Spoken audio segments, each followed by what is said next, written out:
if we are thinking and having discussions in and about this profession and the work that we do in the case law that's applicable, we're going to only be better, man. And you're going to be better interdictors. And that's, and we are crime interdictors, right? It's not drug interdiction or it's interdicting crime and criminals.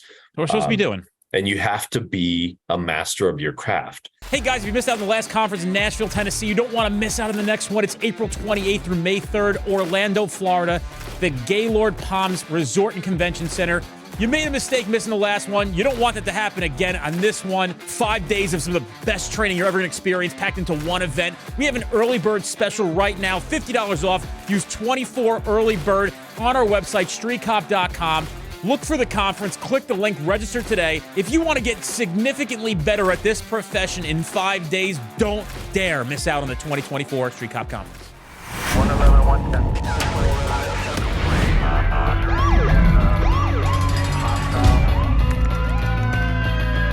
You training to be a street cop? I just saw a video of a chief in Florida. I forgot what county it is. Just today. I don't know if it's an old video or a new video. And this dude is such a piece of shit that he will not back his officer. He stops a guy, dude bails out of a car. The guy goes to, like, cuff him. He has to punch him twice. Guy's got a gun in his pocket. And the chief's like, well, I mean, I'm not taking sides here.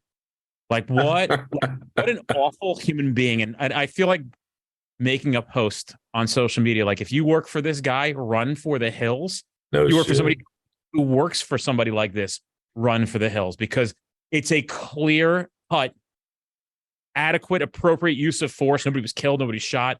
Right. And this chief is such a piece of shit that he will not back his police officer because he's scared, self-interested. Dude, I know. Right? What do you think about something like that? So, dude, it bugs the shit out of me because it is self-interest. And I get it, dude. There is always a level of self-preservation in each of us, right? And if you're in this for a career, there's that piece.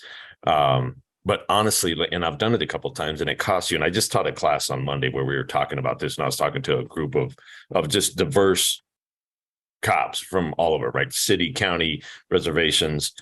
And I told them, like, if you're going to do the right thing in this career, it's going to cost you sometimes, and it's going to suck, man. And I think the chiefs forget that. They think that they're, self-preservation. I've got to do what I've got to do to keep my job. And honestly, if you've got to do that, dude, why would you want that fucking job? You know, why would you want to work for that city council or that mayor? Go somewhere where they actually appreciate what we do and they understand that this work is not fucking pretty. It's just not. Right.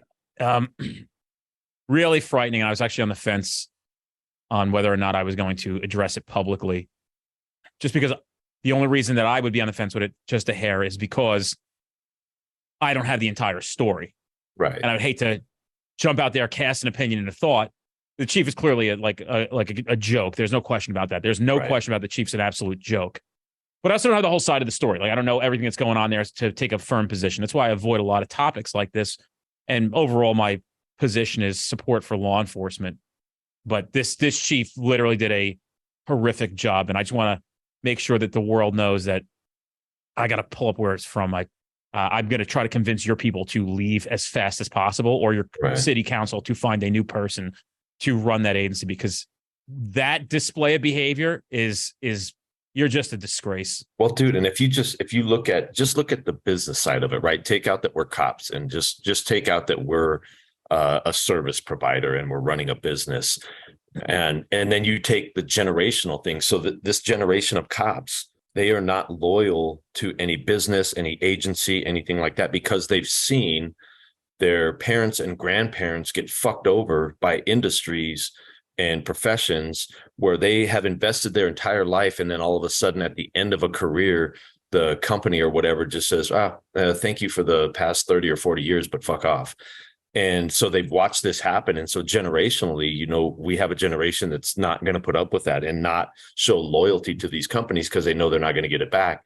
So for us, at a time where we are struggling the most to recruit and retain people, you're going to show them that and say, yeah, we want to show you right up front, like we have zero fucking loyalty to you. It's wild. And dude, there's certainly a conversation to be had, and it could be bigger than the one that I'm prepared to have at the moment. And that's in regards to, I don't want to say corporate, but I want to say private industry versus public industry, Right. where you, on both sides of the coin, as an employee or an employer, it's a different set of rules. It's a different ball game working in private industry. Right. And, where I don't have to really answer to anybody. But also, like, if I don't behave appropriately, and I mean that in a sense of like giving the support of the people here that they need, making money, making good decisions, I won't have a private industry. I will be homeless. Right. Right. When you have a constant cash flow, and it doesn't matter how many times you screw up, the money's still coming in, there's a problem, because we don't need the best person to be running the place, because essentially it could never fail from a money standpoint. However, that a guy like that would come into private industry and literally he would run street cop training into the ground in like 3 months. It would be, I've actually had people who come in here and have worked here that were so bad at like making common sense and judgment calls that I've had to yank things away from them because they were driving things into the ground so fast, intending to do something. But there's a certain skill level that you have to have that you can learn when you're running an organization. So yeah, absolutely, dude. And there's a bunch of nuances. Yeah. And like for employers versus employees, like also what's nice is I have the ability to make a quick decision and say, this person's not going to be a good appropriate fit here, where I know that there's a rub on the other side where it's like, hey, it's hard to get rid of people once we have a bad apple. Yeah. Like there's so many things protecting them in public service. Right. And there is and there isn't. But I think in public service, I think it's because we approach it the wrong way, dude. So if we have somebody who is not functioning correctly, instead of trying to set them up for success, which will glaringly show the obvious failures, we try to use the system to, okay, we got to do this, we got to do this, we got to check all these boxes. And that's kind of the methodology we take. Let's set them, okay, they're fucking up, but let's set them up for success. Let's pull them in and say, here's all the things you're doing wrong, how you're doing them wrong. We're going to help you to do them right. And when they still fail, that is completely on them. And we've shown that, like, we're not out to get anybody. We're not trying to screw you over. We are trying to make you fit, and we're giving you the tools to do it. And when you don't, dude, we've been in office going on 7 years now.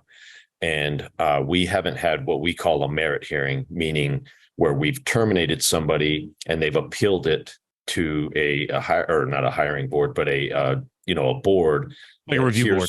Yeah, a review board that hears the case and then decides, were we in the right or were they in the right?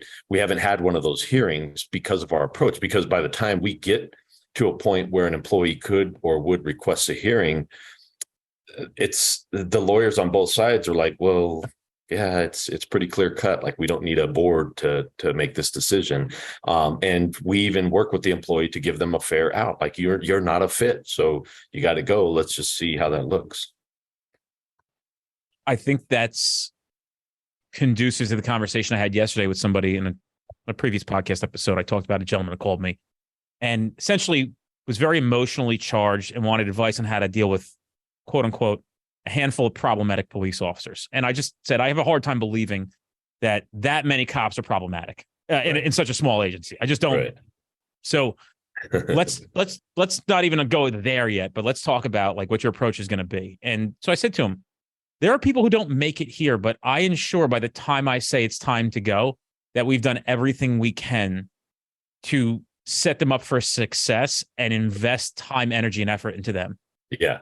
Yeah. And then just some people they're just not going to cut the mustard here. It's just the way it's going to go. And unfortunately, one of the most profound things that people need to know about running a business, and one of the biggest mistakes business people typically make, especially new, probably 1,000% of the time, new founders, is they let their emotions and feelings of being a great human being get in the way of essentially what is required to have a successful business. And that doesn't, let's just be very clear, folks, like, that's said with a lot of compassion. And the people that I have working here at this company will tell you, and people interact with them and say, you have the best people in the world. That's right. I do, because I do the very best I can for them. And I try to create that environment here. Yeah. But unfortunately, when somebody peacocks or pretends that they are skilled in a certain way or possess the skills to perform a certain job here and cannot meet that qualification, I can't sit here and continue to dump money into them, hoping for a miracle. I can't fix, like, they're just the wrong puzzle piece. Doesn't mean that they're useless in general. They're just not a good fit here. They can go find a better fit. And I just can't, I don't create humans. I don't go to the human machine and create them. I have to sort through them, find them. Well, dude, and again, it's funny because at the beginning of this week, had a class where we were having this discussion of, and what it boils down to is doing difficult things. And it's doing difficult things, whether you're in a leadership position or not, right? It's doing difficult things, having difficult conversations, because I talked about as a young deputy that I had a guy that I worked with, and I felt great about being a deputy. They gave me a fucking car, a gun. They paid me to go like do cop shit. And I was loving life. So every day I would get my gear ready, and we checked 10-8 from our driveway because we have take home. So I would get all my stuff ready, get out in my car, and boom, I was loving life. And then I would run into this guy as we would get ready for the shift. And he was everything sucks, fuck this, fuck that. And finally I pull him aside and I'm like, bro, like we're bros, but we're going to have to kind of break up because you fucking bring me down. Like, I'm loving life. And every time I see you, I hate life. And I have a bad attitude after we leave. And we stopped talking for fucking years. He left the profession and we stopped talking. Well, we still haven't talked in years. And so I brought up that example. And then I told them, so that's line level stuff. And then as you get into supervision, same thing. We have that human factor where we don't want to confront issues because it's hard to have those conversations. It's hard to sit down. And I think we feel like, well, I know I suck in areas, so who am I to tell somebody else that they suck in areas? But I think that's what we have to override and say, like, look, I'm not the fucking expert, but I'm outside looking in on you, and here's what I see, and here's what I see you need to fix to be successful. I think these are the things holding you back, and people aren't willing to have those conversations or get into them because they think it's going to go bad. But the thing is this is the biggest thing I've learned when having those conversations.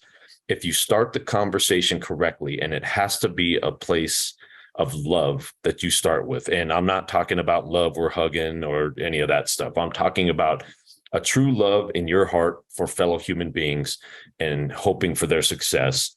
If you start from that place, when you address this with somebody else, 95% of the time, and that's just a random statistic, the conversation is going to go positively rather than negatively, because they understand that you care about them and what you're about to tell them is from that place.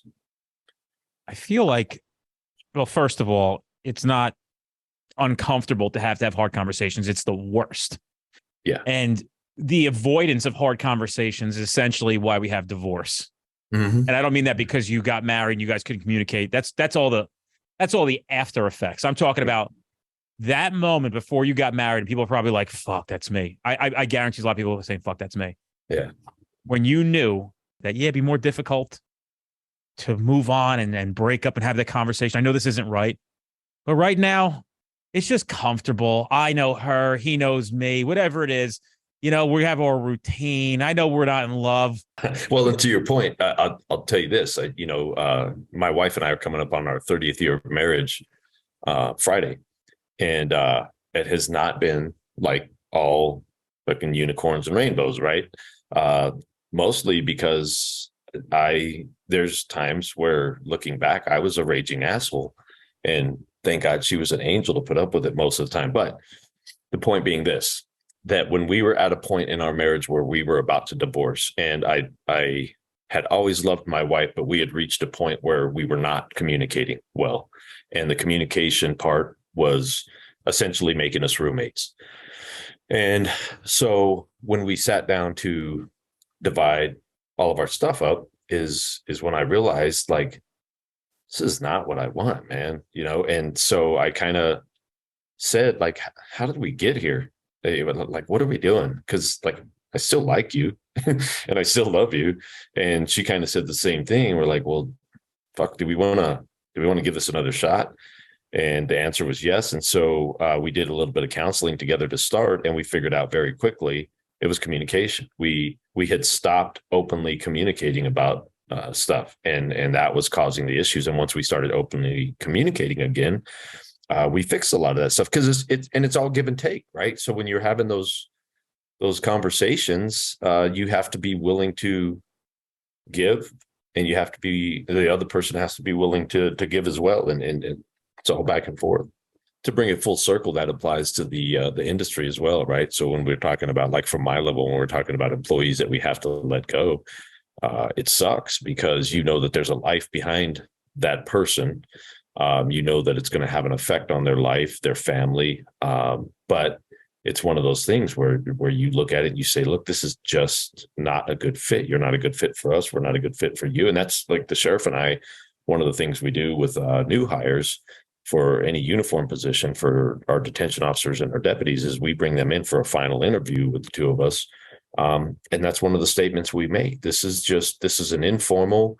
We want you to meet us. We want to meet you. We want to just kind of make this final little thing where we make sure that we both fit each other, and you understand our expectations, and we understand kind of what you're in this for. Because we want them to know. And then we also talk about our imperfections, like, hey, we don't get everything right. And so don't think this is all, again, unicorns and rainbows. We get some stuff wrong. There's going to be some stuff that you don't like, but we're hoping that the good far outweighs the bad, and we have a good relationship with this. It's funny. I find out about these expectations. I think that police departments should really advertise what they're about in their hiring thing. Like, it should say, like, care only about tickets. If you try to stop crime, we will intervene. Internal affair heavy-handed. Because here's the deal.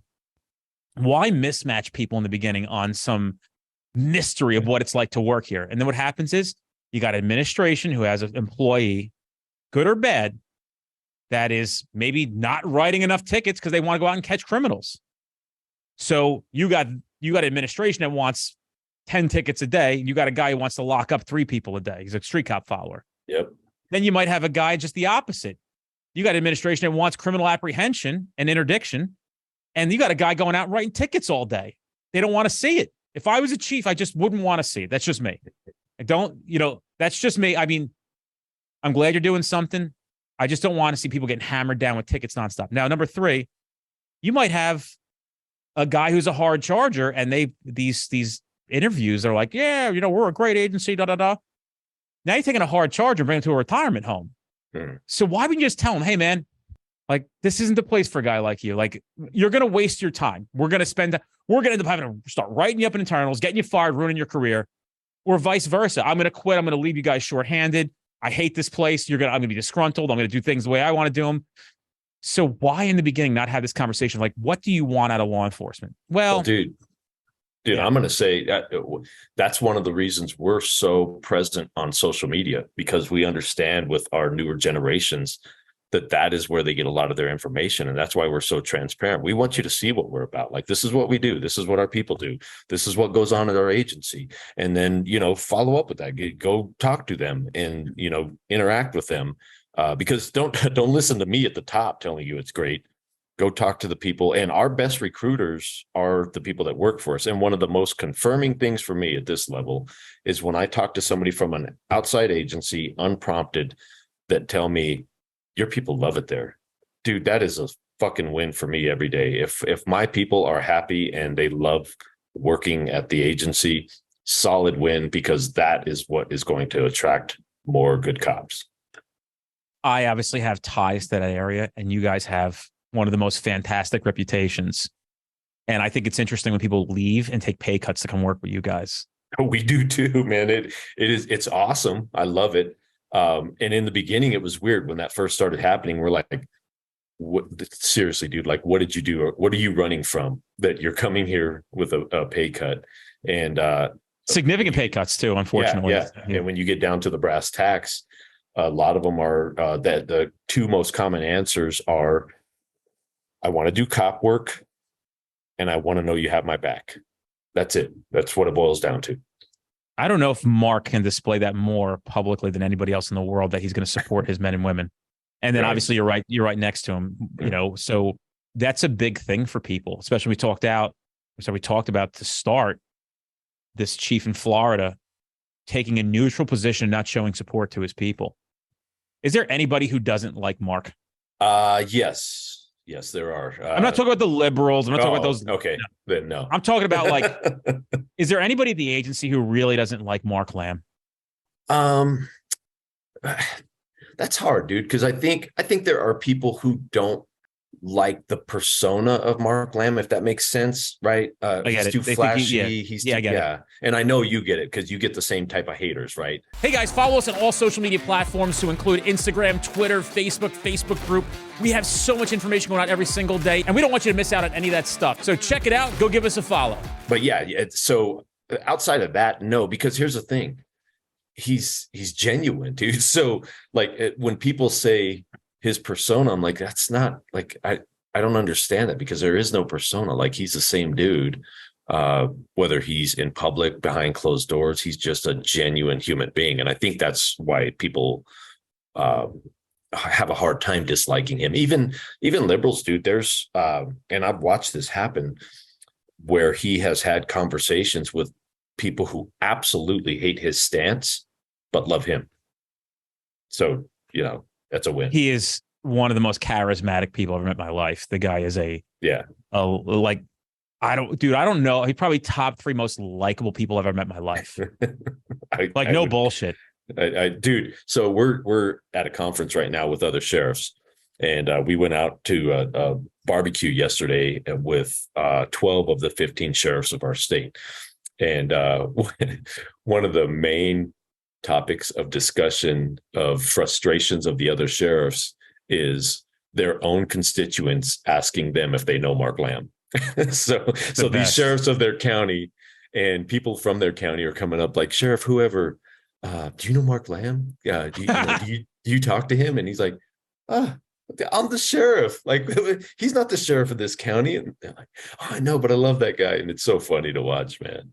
Dude, that is comical. And, one of my most, and I don't have many times of Dennis and Mark being together, but my favorite time is the first time that I met you, when those 6 or 7 guys were standing over there. Yes. At the Glock booth at the SHOT Show. And I've said this story before, but it's so wonderful. And I just, from one friend to another of me and Mark, it was just one of the best moments, because I said to Mark, hey, I'm going to step aside there, American Sheriff. Let your fucking people come over and take a picture.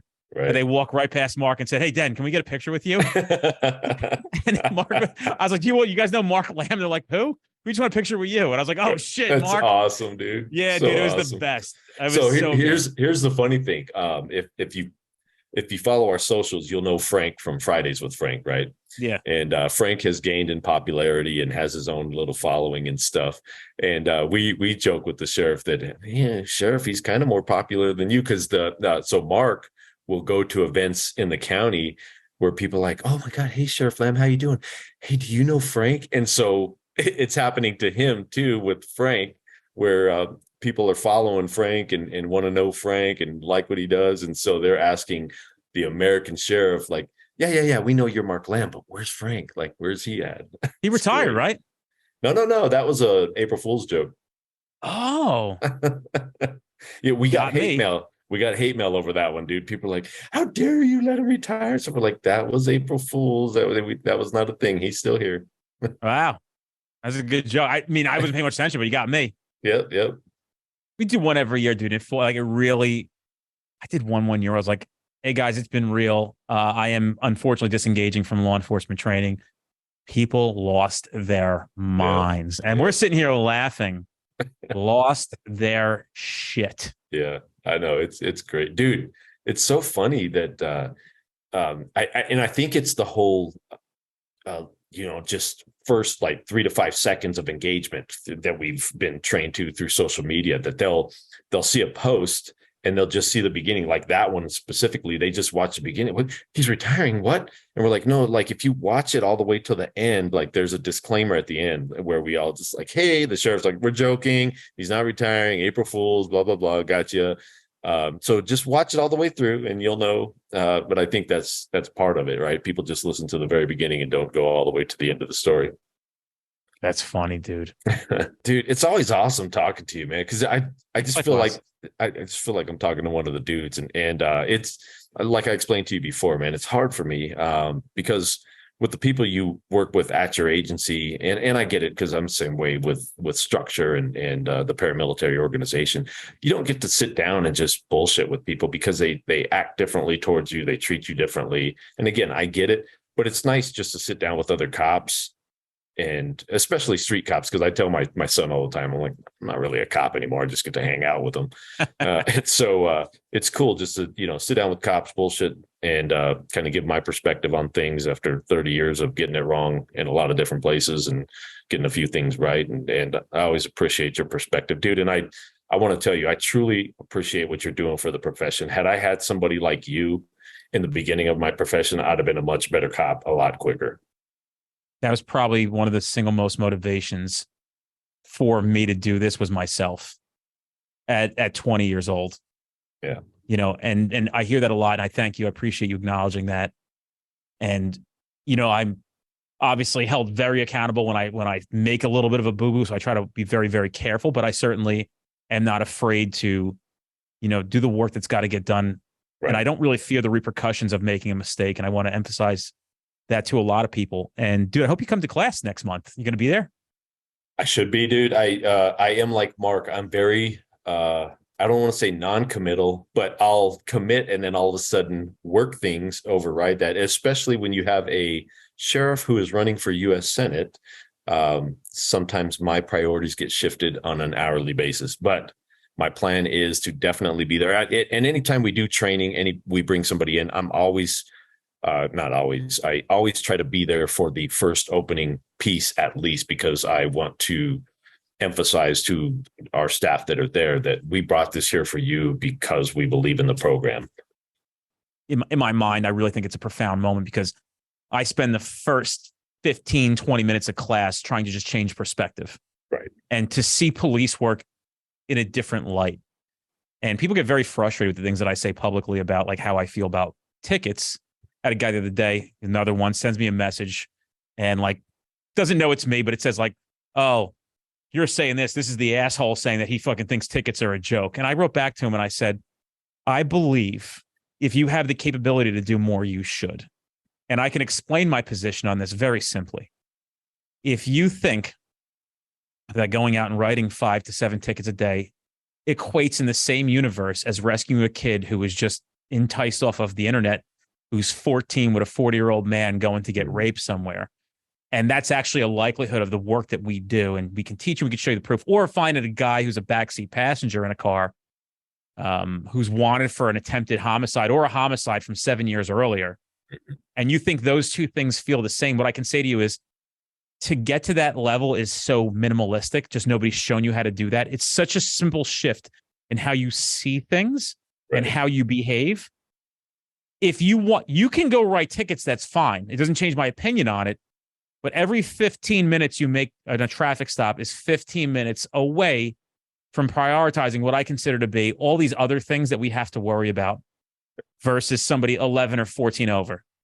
Listen, dude, I'm certainly not somebody who doesn't understand the consequences of somebody, engaging in egregious violations. Right. You're doing 59 in a 25 and it's a school zone.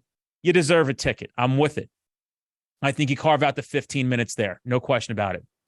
But to be sitting in a speed trap somewhere with a radar gun or a laser tag gun and getting people for 11 over, 9 over, 4 over, 7 over, to me, I think you could be doing more with your life. And I think once people get into class, it dawns on them of what I meant at that time. I'm not backpedaling anything I said. I'm merely trying to explain it.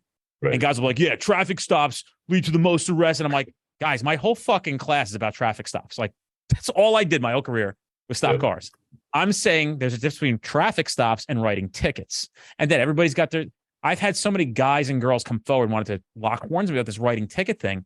And dude, it always comes down to, I invited this guy on the podcast. I'm like, come and have a conversation with me. I said, but you'll probably be like everybody else. You'll dismiss this request, not reply, and leave. Did the same thing. I had a guy reached out to me. I said, send me your cell phone number. He's a Connecticut State Trooper. I said, this is a long time ago. There's a sign I put up that says, you guys keep writing tickets. We'll keep stopping crime and catching criminals. So he reached out. I got his cell phone number and I talked to him, and he's like, what it came down to the end, it wasn't him who essentially had a problem with it. He's like, well, my agency. I go, listen, dude, your agency is breathing down your neck and forcing you to do these things, and they're not employing you with the power to go out and actually stop crime. Complete compassion. I'm talking about the guy or girl who has the option to go out and be proactive. Right. Let me show you how to use your time better. And you're going to be so much more thankful with who you are when you nab 3 kids that are being trafficked. Yep. Or you're just going to feel so much better about that than all these speeding tickets. I just know you are. But when you challenge somebody on the 19 years of what they felt in their mind was important in law enforcement, and the truth is the truth. Like, don't get behind things that are just opinions. This is a matter of fact. Right. Matter of fact, people always equate this, not everything's about drugs. Nobody said they were. We're talking about police work with the intention of stopping and apprehending criminals. And on bikes, on foot, in businesses, in malls, before mass shootings, at school. I would actually even argue that I appreciate an SRO, and I'll say this publicly, 25 times more than I appreciate a traffic division guy writing tickets all day. I just do. That's just me. You don't have to. I know you're in a different position. Hey, I'm saying me. I like the idea of a guy in a school, especially if he wants to be there, interacting with kids, but also providing that protection. Well, and I'm with it. I would say that I equally appreciate, from my level, I really do equally appreciate each one of our areas, because I know they all serve a specific purpose, right? I understand. But I would agree with you that I appreciate more taking off the worst of the worst and creating an environment where there's less victims is by far priority over everything else.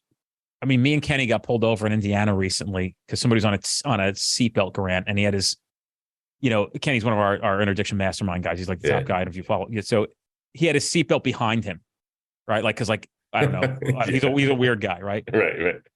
And I'm not saying he's hypocritical if he stops somebody for a seatbelt violation because he's not writing the ticket. And we spent 10 minutes on the side of the road over America's top 10 cops. Right. So, like, who do you think passed us while you were fucking around with the best cops in the country? Like, right. How many people were committing an actual crime while you're out there employing police resources to write $40 seatbelt tickets? Right. Like you got the guy who could have been caught right before he went and knocked over a 7-Eleven 3 miles down the road. But instead, you're worried about the cop from 2 towns over who didn't have a seatbelt on him properly. Right. And that's the theory, man. And it just comes down to it's how the American police officer is trained in what they see. Nobody goes to an academy where they teach you how to catch bad guys. And I don't understand why. Yeah. Because there's only so many people that are talented enough to go out and do that. And typically those guys and girls aren't recruited to go be instructors in academy. And I love when they are, because you'll hear recruits say, who are these cops now? Like, I had that class as a recruit and it just changed how I saw everything. Right. And that's why I think what you're doing is so important with street cop stuff, because it's allowing for that to happen where there's all those deficiencies in the industry. And I'll tell you, even the social media stuff that you're doing, I appreciate, because it's good reminders. Even the case law stuff, right? You guys will throw up case law, or you'll throw up questions like, oh, hey, if this scenario happens, what do you think is right, this or this? And I'll watch those and I'll get into the comments and I'll be like, man, these are great points. And so then there's times where, I mean, like, holy shit, I didn't even think about that angle or that point or whatever. So it's fantastic stuff, because here's the thing. If we are thinking and having discussions in and about this profession and the work that we do in the case law that's applicable, we're going to only be better, man. And you're going to be better interdictors. And and we are crime interdictors, right? It's not drug interdiction, or it's interdicting crime and criminals. What we're supposed to be doing. And you have to be a master of your craft. And to do that, you have to have these discussions, and you have to know what you're talking about, because you're going to have to, on the side of the road, make split-second decisions that have the proper backing to go with the decision you're making. I'll leave with this. I think about Sean Barnett. He's our medical tactical instructor, whatever it's called, tactical medical. We have so many programs, we have over 70 different programs now. And I think about the training that I've received as far as like first aid and which was basically nothing. I got literally no training. We were certified as first responders, but it was all BS. And then the annual in-service training of CPR, it's just BS, just to check a box. How can we treat something like that as BS when people's lives are literally on the line? Right. Like the thought and idea that, there was just I think it was an Arizona State trooper who was shot in the leg. We did a video on it and had to hobble back to his car to get his tourniquet. Right. You have agencies that tell their men and women they don't like the way the tourniquet looks on their uniform. They're not allowed to wear it. Dude, yeah. We had a guy shot in the leg about a year and a half ago. Same thing. Took a femoral hit and immediately applied his own tourniquet and couldn't get it tight enough, so the bleeding was still going on. And another guy showed up with his tourniquet, so they double tourniqueted it, and he was still having issues because it was such a high wound. But that's a perfect example of you don't have time to go get the shit you need. You got to have it with you. You got to have the training that you need at a time like that. Right. And it's just wild to me. And I want every cop listening to this to imagine themselves being shot on the side of the road. Do you have enough training for self-care? Right. And the thought that, like, one of the best things, when Sean did his first class, he's only a part-time reserve SWAT guy, but he flew 75 combat missions as a paramedic in support of special forces in Afghanistan. Yep. So he's got a lot of experience. He's a paramedic instructor, right. And he's about the nicest human being you'll ever meet in your life. But when he comes to class, he'll have 50 people in his class. He's like, all right, everybody got the tourniquet with them? And guys, maybe half the class is uniform. Like, where's your tourniquet at? And, they're like, oh, it's here on this side on my gun holster on the drop holster. It's like, cool. You've been shot in the left arm. So you've been shot in the right arm. Get your tourniquet. Don't move your right hand. Right. And he's like, and this is the point, folks. If nobody ever told you that you need to have it center mass, this is why. Because if you lose this arm, which happens a lot, you're never going to get to your tourniquet. Right. Center mass, folks. And like, people argue it. I don't have room in my belt. You got to figure it out. I just don't understand how people are not imagining themselves bleeding out on the side of the road. What could you say to those people? I just, like anybody else, like, who is 73 and has misbehaved with food and health their entire life. What do you say at 73? I guarantee you all those people are like, fuck, I wish I didn't eat like that. I wish I'd exercised more. I wish I didn't misbehave and just be so lazy. And now I'm cheating myself out of 17. You're going to cheat yourself out of the rest of your life because you don't want to spend a day learning how to preserve your life. It's fucking wild. Dude, talk to, I know we're finishing up here, but a good final thought for me is this. They've proven time and time again. They've done studies. They've done documentaries. They've talked to all these people that are on their deathbeds. Number one thing is regret. So you should always operate in your life so that you don't, you're always going to have some regrets, right? But that you're not sitting there regretting the life you lived or the decisions you made. People have regrets on decision. I think people have less regret on indecision. I would agree with that. Yeah, I would agree with that. But I make decisions all day long. But being regretful for not only indecision, but not making good choices, right? So to your point, not eating correctly, and now they're regretting that they have health issues when they knew at the time, well, I know this is not good for me, but it feels good, or it tastes good, or whatever. And like for me, dude, I'm 51 and it sucks to get up every morning and go work out, but I know that I have to do that, A, for my mental health, and B, for longevity, Dude, I preach this stuff nonstop, and I don't have this training company because I just need to make money. We have something coming out, Street Cop University. People can look for it. It's going to be popping soon. And I think people need to understand when we ask the price that we ask, there's a reason why we ask that price. It's so we can create more and fix more. It is not going to be about me getting a G6 jet or a new another one. Jaguar. Yeah, like not me, brother. Like I've put a lot of work in to get the things that I have. I have a little bit more than I used to, and I work 6-7 days a week. Typically, I'm dialing it back just a hair these days because I'm a father and spending a lot of time with my children. Yep. but I'm still putting a lot of emotional and thought into making this world a better place. And there's a fun conversation there's a memorable conversation that me and Kenny had one time. And he said, bro, this is tough being on the road like this. I said, I know. He goes, I had to do this. And then I had to get into it's like, I'm exhausted, bro. It's like very hard to do this. And I said, I know. He goes, people don't realize how hard it is. I go, I'm aware, Ken. But one, it's not about you. And two, God does reward you.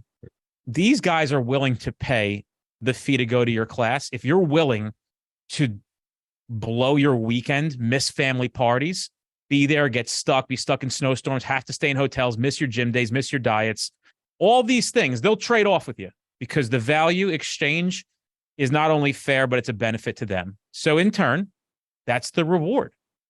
And if you don't like the deal of that reward, you don't have to do it, but that's how the world works.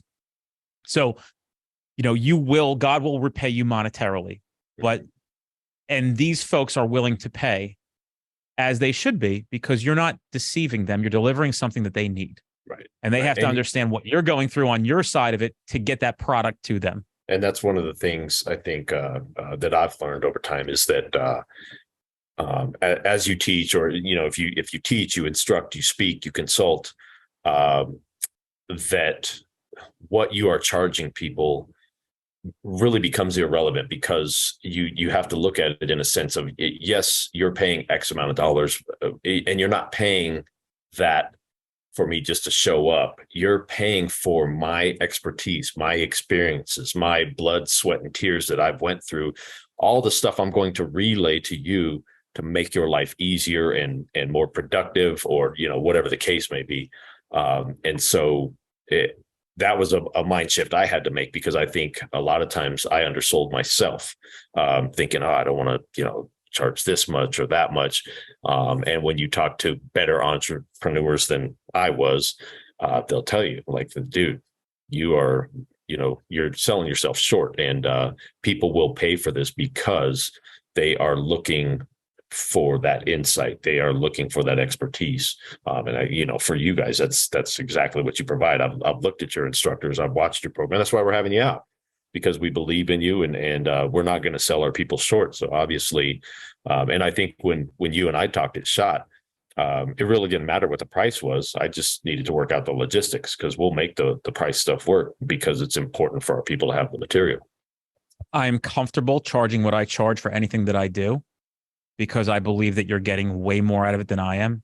Yep. Even though the exchange is for information and for money.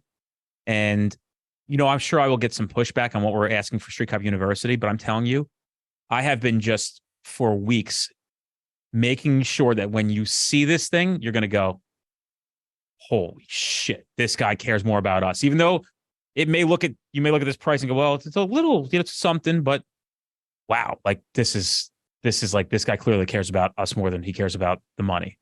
But guys, just so we're clear, I have to make money. It's a business. I don't have a choice. I don't have an option. I do a lot of work. I pay a lot of emotional tax. I am up here. I'm doing all these things. And in some sense, we deserve it. Every instructor here, you see them for the 6 to 8 hours they teach a class.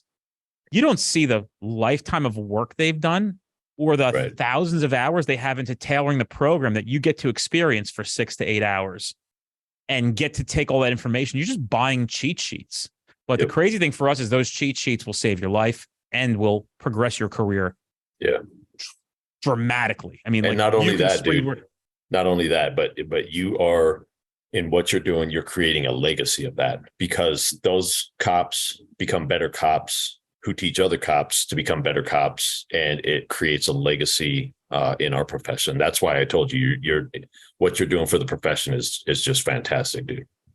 Thank you, man. I appreciate it. It's refreshing to hear when I it seems to be like sometimes all we hear is like the negative stuff. I feel your pain there, because I'm at the top of our organization, and I had this discussion with the sheriff this morning. A certain individual approached me, and he's a line level guy, and said, "Hey man, can I talk to you?" And I said, "Yeah." And he says, "Look, I'm not a suck ass or anything." He says, "But I want to tell you, like, you guys are doing a fantastic job. I appreciate this and this and this." And he goes, I don't know if you hear that often or not. And I said, "No, you know what? I super appreciate you having the gumption to come up and tell me that, dude, because it means a lot to me, because we don't hear it. We hear what sucks and what we need to fix all the time. And it really, it makes you feel good, and it reaffirms what you're doing at the top of an organization when you hear somebody tell you, like, dude, it's good. And yeah, for you guys, same thing, man. You, Dennis, you're doing good shit for this whole profession, bro. So keep pushing forward, and you know, we love you in Arizona, bro. That's why we're bringing you out. Thanks. Not everybody loves me in Arizona. We discussed that too. It's all right. I'm not worried about it, dude. And I'll tell you off air about that experience a little bit. But right on. Anyway, thanks for being here again, Matt. Yeah, for sure, brother.